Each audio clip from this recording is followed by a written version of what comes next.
नमस्कार मंडळी, श्री स्वामी समर्थ. मी नंदिनी माझ्या यूट्यूब चॅनलवर तुमचं खूप मनापासून स्वागत करत आहे. तुमच्या मनातील सर्व चांगल्या इच्छा स्वामी महाराज पूर्ण करो ही स्वामींच्या चरणी प्रार्थना करते आणि आजच्या या नवीन व्हिडिओला सुरुवात करते. तर पहा, येत्या 23 एप्रिलला म्हणजे मंगळवारी आलेले आहे या वर्षीची हनुमान जयंती. त्याचबरोबर या दिवशी चैत्र पौर्णिमा देखील आहे. हनुमानांना शिवशंकरांचा रुद्रावतार मानले जाते. तसेच आजच्या कलियुगात हनुमान आजही आपल्यात आहेत अशी आख्यायिका आहे. हनुमानांना संकटमोचकही म्हटले जाते. यावर्षी हनुमान जन्मोत्सव मंगळवारी 23 एप्रिल 2024 रोजी साजरी होणार आहे. हनुमान जयंती जेव्हा मंगळवारी किंवा गुरुवारी येते तेव्हा या जयंतीचे महत्त्व अधिक वाढते. या दोन्ही दिवशी बजरंगबली यांची अधिक कृपा असते असे म्हटले जाते. हनुमान जन्मोत्सवासाठी बजरंगबलीला आकर्षक शृंगार, सुंदरकांड पाठ, भजन, व्रत, दान, पाठ, कीर्तन केली जातात. हनुमान जन्मोत्सव उत्तर भारतामध्ये व दक्षिण भारतामध्ये 2 तिथीप्रमाणे साजरा करतात. चैत्र पौर्णिमेच्या तिथीची सुरुवात 23 एप्रिल 2024च्या सकाळी 3:25 सुरू होणार आहे. तसेच समाप्ती जी आहे तर ती 24 एप्रिल 2024 रोजी सकाळी 5:18 होणार आहे. तसेच हनुमान पूजेचा शुभ मुहूर्त सकाळी 9:03 ते 1:58 आहे. तसेच पूजेची वेळ रात्री 8:14 ते रात्री 9:35 आहे. तर या दिवशी आपल्याला भगवान हनुमानांची पूजा उपासना करायची आहे आणि त्याचबरोबर घरामध्ये काही उपाय देखील आपल्याला करायचे आहेत. तर पहा, या दिवशी आपल्याला 11 लवंगाचा अतिशय प्रभावशाली उपाय करायचा आहे. तो उपाय कसा करायचा आहे याबद्दलच आजच्या व्हिडिओमध्ये आपण जाणून घेणार आहोत. त्यामुळे व्हिडिओ कुठे स्किप न करता शेवटपर्यंत नक्की बघा, जेणेकरून तुमच्यापर्यंत योग्य ती माहिती पोहोचेल. आपल्या चॅनलवर जर तुम्ही नवीन असाल तर चॅनलला लगेच सबस्क्राईब करा आणि असेच माहितीपूर्ण व्हिडिओ पाहण्यासाठी बेल आयकॉनलाही प्रेस करा, म्हणजे मी जेव्हा नवीन व्हिडिओ अपलोड करेन त्याचं नोटिफिकेशन सर्वात अगोदर तुम्हाला भेटेल आणि तुम्ही एकही व्हिडिओ मिस करणार नाही. आणि त्याचबरोबर कमेंट्समध्ये जय हनुमान हे लिहायला अजिबात विसरू नका. तर पहा, हनुमान जयंतीच्या दिवशी सकाळी सूर्योदयापूर्वी स्नान करावे. बजरंगबलीच्या समोर जाऊन व्रत संकल्प करा. या दिवशी पिवळ्या किंवा लाल रंगाची वस्त्र परिधान करावी. तसेच या दिवशी बजरंगबलीला शेंदूर व चमेलीचं तेल एकत्र करून त्यावर चढवावे. तसेच तेलाचा दिवा लावून गुलाबाची माळ घालावी. त्यानंतर नैवेद्य दाखवावे. यामध्ये तुम्ही बुंदीचे लाडू नैवेद्य म्हणून ठेवू शकता. तसेच 7 वेळा हनुमान चालीसा पठण करा. रामायणाचा पाठ करणेही चांगले मानले जाते. तर पहा, तुमच्या व्यवसायामध्ये प्रगती तुम्हाला हवी असेल तर तुम्हाला शेंदूर हा तुपामध्ये थोडासा शेंदूर मिक्स करून तो हनुमानांना लावायचा आहे. आता बघा, 11 लवंगाचा उपाय आपल्याला का करायचा आहे तर आपल्या घरामध्ये सर्व दुःख, अडचणी, संकट जे आहेत तर ती नष्ट होण्यासाठी, त्याचबरोबर हनुमानांची कृपा आपल्या घरावर राहण्यासाठी, 7 पिढ्या धन संपत्ती कधीच आपल्याला कमी पडणार नाही यासाठी आपल्याला हा उपाय करायचा आहे. हा उपाय जर आपण केला तर आपल्या जीवनातील सर्व दुःख, अडचणी ज्या आहेत किंवा काही बाधा असतील त्यासुद्धा दूर होऊन जातील. तर असा त्याचबरोबर तुम्हाला जर काही पैशाच्या अडचणी निर्माण होत असतील तर त्या दूर होण्यासाठी आपल्याला हा उपाय करायचा आहे. त्याचबरोबर आपल्या मुलांची, पतीची, घराची खूप सारी प्रगती व्हावी यासाठी आपल्याला हा उपाय करायचा आहे.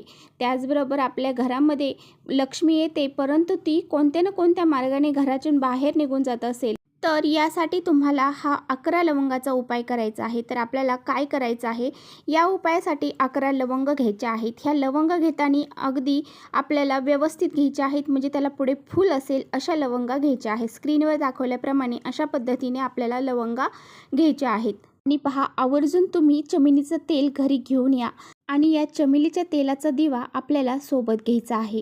त्याचबरोबर तुमच्याकडे जर चमेलीचं तेल नसेल तर तुम्ही मोहरीच्या तेलाचा दिवा लावून घेतला तरी सुद्धा चालेल. तर बघा, हनुमान जे आहेत तर ते प्रत्येक गावामध्ये असतात आणि असं एक पण गाव आपल्याला सापडणार नाही जिथे हनुमान नसतील. तर प्रत्येकाच्या गावामध्ये हनुमान हे असतात. त्यामुळे प्रत्येकाला हा उपाय करणं जमणार आहे आणि त्यासाठी आपल्याला हे जे चमेलीचं तेल आहे ते घेऊन जायचं आहे आणि हा उपाय तुम्हाला हनुमानाच्या मंदिरातच करायचा आहे. त्याचबरोबर बघा, जर स्त्रियांना हनुमान मंदिराच्या आतमध्ये प्रवेश करून देत नसतील तर तुम्ही त्यांच्या उंबरठ्यावर जरी हा उपाय केला तरी सुद्धा चालेल किंवा कोणत्या जेंट्स जवळ तुम्ही हा उपाय करण्यासाठी देऊ शकता. म्हणजे तुमचे पती असतील किंवा मुलगा असेल त्यांच्याजवळ सुद्धा तुम्ही हा उपाय करण्यासाठी देऊ शकता. तर मंदिरामध्ये गेल्यानंतर सर्वात अगोदर आपल्याला जो दिवा आपण चमेलीचं तेल घेऊन गेलेलो आहोत त्याचा दिवा आपल्याला अगोदर लावायचा आहे. तिथे अगोदर दिवा चालू असेल तर त्या दिव्यामध्ये तुम्ही तेल घालू शकता, नसेल तर तुम्ही दिवा घरून घेऊन जायचा आहे आणि तिथे तो दिवा आपल्याला प्रज्वलित करायचा आहे. त्यानंतर आपल्याला ह्या ज्या लवंगा आहेत त्यातली एक लवंग हातामध्ये घ्यायची आहे, हनुमान चालीसेचं पठण करायचं आहे. तर असं एक एक लवंग घेऊन अशा 11 लवंग आपल्याला हातामध्ये घ्यायच्या आहेत आणि 11 वेळा आपल्याला हनुमान चालीसेचं पठण करायचं आहे. त्यानंतर आपल्याला एक लाल कलरचा धागा लागणार आहे. पहा, जी मौली असते ती सुद्धा घेतली तरी सुद्धा चालेल, कारण जी कलावा असतो आपण हातामध्ये बांधतो ती जरी घेतलं तरी सुद्धा चालेल. तर तो घ्यायचा आहे आणि त्या धाग्यामध्ये आपल्याला ह्या लवंग ज्या आहेत तर ह्या लवंगा तुम्हाला गाठ मारून बांधायच्या आहेत आणि बांधल्यानंतर याची एक माळ अशी तयार होईल. 11 लवंगाची ही माळ आपण तयार केल्यानंतर तर अशा पद्धतीने ही माळ तयार करायची आहे लवंगाची. ही थोड्या अंतर ठेवून जरी तुम्ही लवंग बांधल्या तरी सुद्धा चालेल आणि ही जी माळ आहे तर ती तुम्हाला हनुमानांच्या गळ्यामध्ये घालायची आहे. तर पहा, हनुमानांच्या गळ्यात घालत असताना तुमची जी इच्छा आहे तर ती तुम्हाला तिथे व्यक्त करायची आहे आणि त्यानंतर ती गळ्यात घालायची आहे. तर महिला असतील तर महिलांना हनुमानांना स्पर्श करू दिला जात नाही. तर तिथे जवळ कोणी पुरुष असतील तर त्यांना तुम्ही अशी ही माळ हनुमानांच्या गळ्यात घालण्यासाठी घालायला देऊ शकता.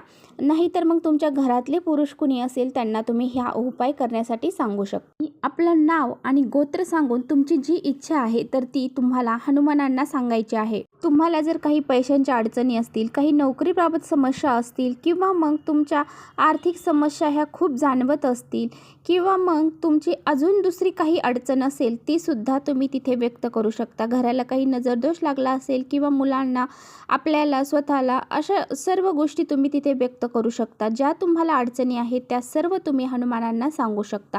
अशा पद्धतीने तुम्हाला हा उपाय करायचा आहे. तर पहा, हनुमान जयंतीच्या दिवशी तुम्हाला जेवढे जमतील तेवढे उपाय तुम्हाला करायचे आहेत, कारण ज्या उपायाने तुम्हाला फरक पडेल सांगता येत नाही. कोणताही उपायाने तुम्हाला फरक पडू शकतो. त्यामुळे तुम्हाला ह्या दिवशी जेवढे उपाय करणं शक्य होईल तेवढे तुम्ही करायचे आहेत.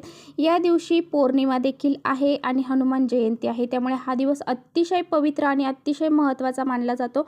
तर चला, इथेच थांबवते माझा व्हिडिओ तुम्हाला थोडा जरी आवडला असेल तर नक्की लाईक करा. चॅनलवर नवीन असाल तर चॅनलला सबस्क्राईब करा. परत भेटूया अशा छानशा व्हिडिओसोबत. तोपर्यंत जय हनुमान.